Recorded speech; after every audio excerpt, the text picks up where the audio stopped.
Welcome back to race day for the FINA World Championships in Barcelona, sponsored by Speedo. I'm Tiffany Elias. We are down to the final 2 days of the meet, and day 6 was nothing short of entertaining. Let's bring in Jeff Commings, who is in Barcelona watching the events live from the pool deck. Jeff, the men sure stepped it up today, and in particular, Ryan Lochte. Yeah, I don't know where all that came from. I mean, he's probably thinking, I wish I had this day on Sunday or even Tuesday or whatever day the 200 freestyle was, because he was just racing 3 races tonight, all 3 of them spectacular. I mean, we'll go through each one of them, but just each one of them was just better than I thought he would do. Yeah, phenomenal racing across the board, but let's walk through the first event of the night was the finals heat for the women's 100 freestyle. Now, we aren't used to seeing Missy Franklin 4th, but Jeff, we said this wasn't her race to win.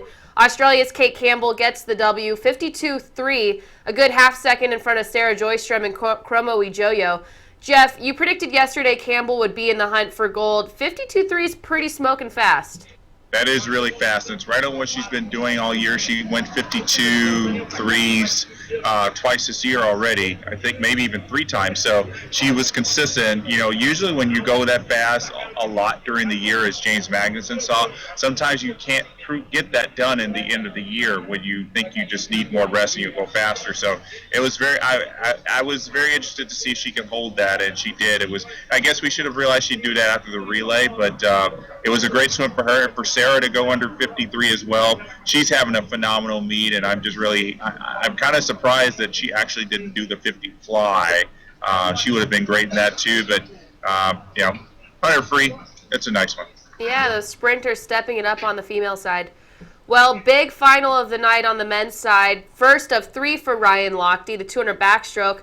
Turns out Ryan Lochte and Tyler Clary had some company from Radoslaw Kawecki of Poland, but Ryan Lochte pulled it together, winning by a half second over Kawecki. His time, 1:53.7, is slightly faster than his swim in London, but still slower than Tyler Clary's gold-winning time. Jeff, we predicted this would be a Lochte-Clary showdown. Were you expecting Kawecki to be right in the middle of those two? I thought he'd be in the race, but I just did not expect Clary to be so far back. I think he just kind of, this is the way he raced in London. He held back a little bit, and he built each 50, and I think he just held back a little too much, and that may just be the lack of training. But Kawecki has always been there. He was 4th in London. He was the short course world champion last December. So it's not a surprise that he was there. He just took advantage of the opportunities of Irie not having a great meet and Clary just being off his game. But Lochte probably knew every time off every wall when he saw Kawecki right there that he had to step it up. And it was great to see him go 153.7. I actually kind of thought he wasn't going to break 154 just the way the meet he was having. So 6th day, and he's finally on his game. Well, maybe he should start his 8-day meet now. I know. Well, either way, it's good that he's swimming this fast, but you're right. He's probably thinking, man, where was I the first couple days? Yeah. Well, the ladies' 200 backstroke was next, but it was the semifinal. Missy Franklin must have wanted the middle lane for tomorrow's final, but Elizabeth Pelton will be right next to her. Jeff, do you think Missy Franklin will break the world record tomorrow, her world record? Well, she was right on her. She's been right on of all of her times from London. Her 200 freestyle obviously was faster. Her 100 freestyle is, from her prelim swim was about the same, a little bit faster. So she's been right on everything. So it's not out of the question. And I think it can happen. It's hard to say, though. I mean, that 204 just seemed like it was just in another league at the time, but I'd like to think she's going to challenge for it. If she doesn't get it, she's going to be under pace for a good portion of that race. Yeah, she's definitely capable, but 204.0 is just so fast.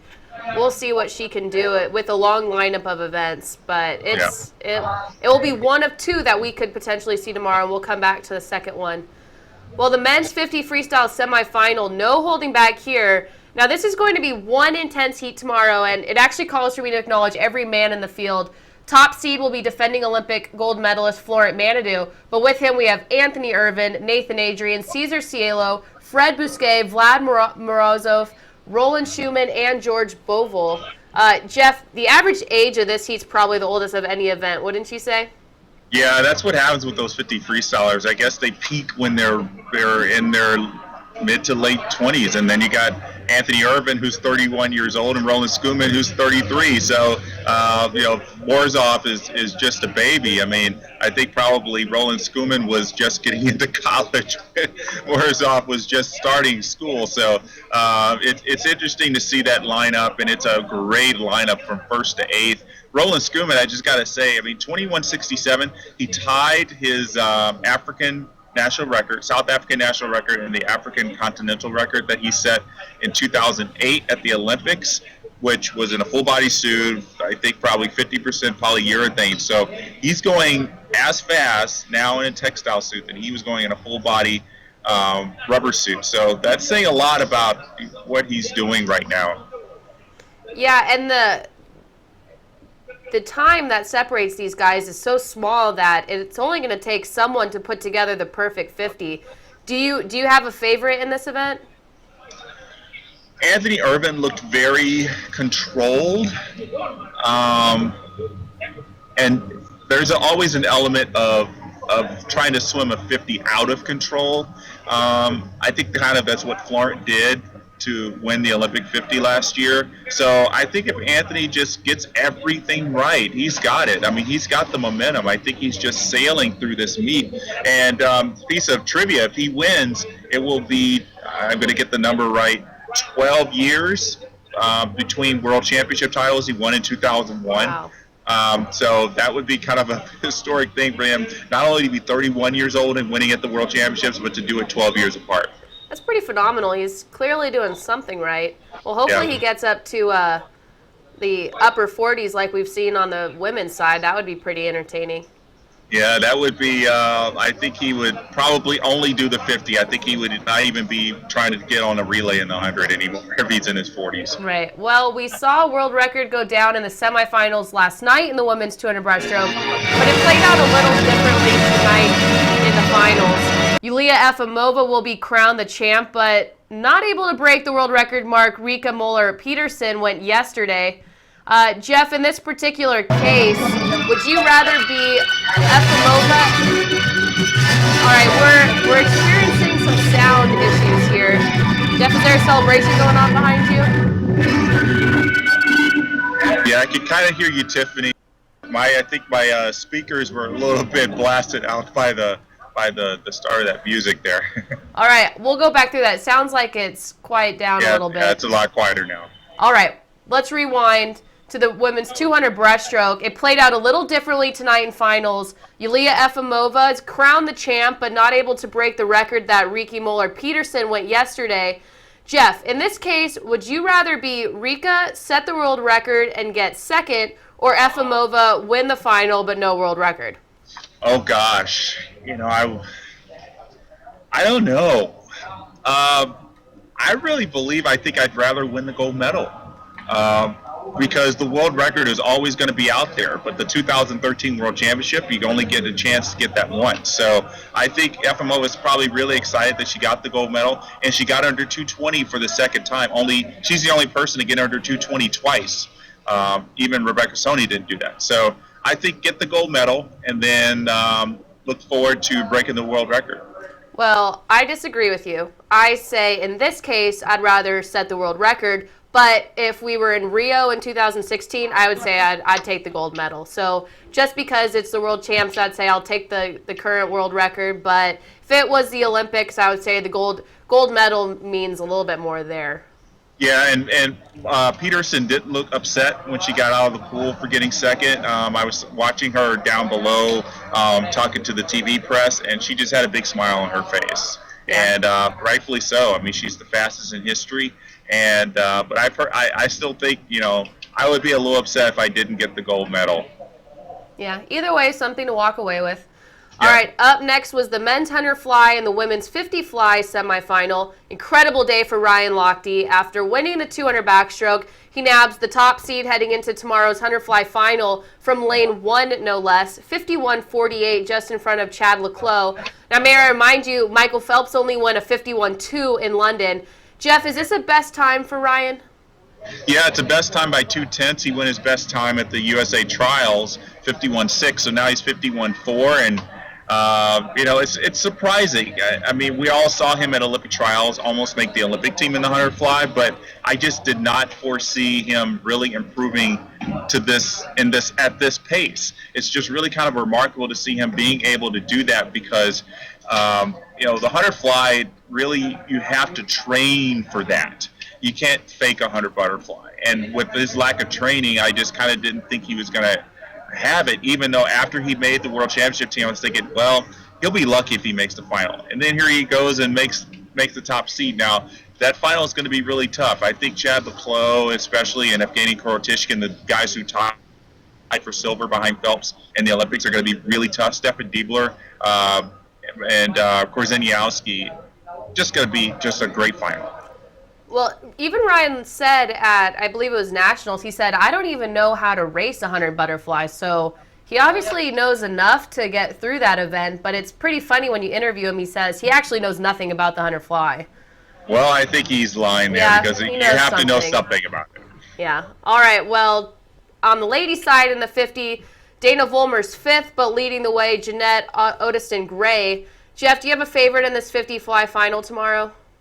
Well, as I said in my live observations, I have very little knowledge about a 50 fly and who could win, but Jeanette Odiston-Gray has the potential to do it. I'd be really excited to see her win. She stepped out of the 100 freestyle. She said that she's working on some things, but and she wanted to come back fresh and not have to be in the middle of a transition. So not having that 100 free will make her really fresh, but also there's Fran Halsall, who didn't make the 100 freestyle for Great Britain, so I think she's got a little bit of anger in her for not making that 100 freestyles. She wants to really prove herself in this 50 fly, so it's all over the place.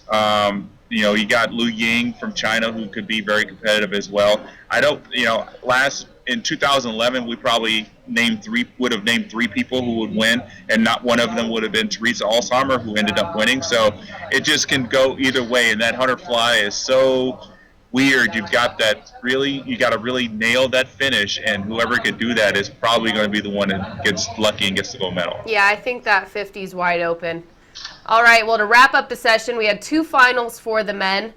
The men's 200 breaststroke stays with Daniel Goethe, and just off of the world record, 207.2. Jeff, did you think he was going to break Yamaguchi's record tonight? Well, here's the thing. Yamaguchi swam his world record the same way Goethe swims it. They both built into the last 50.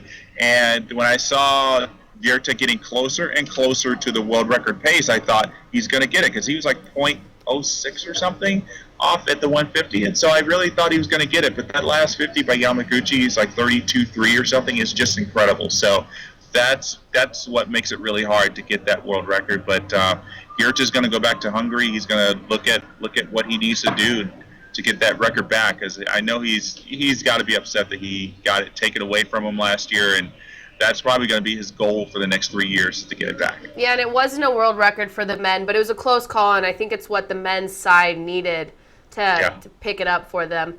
Well, the final event, the relay, the men's 4x200 freestyle, Team USA wins by over 2 seconds ahead of Russia and China.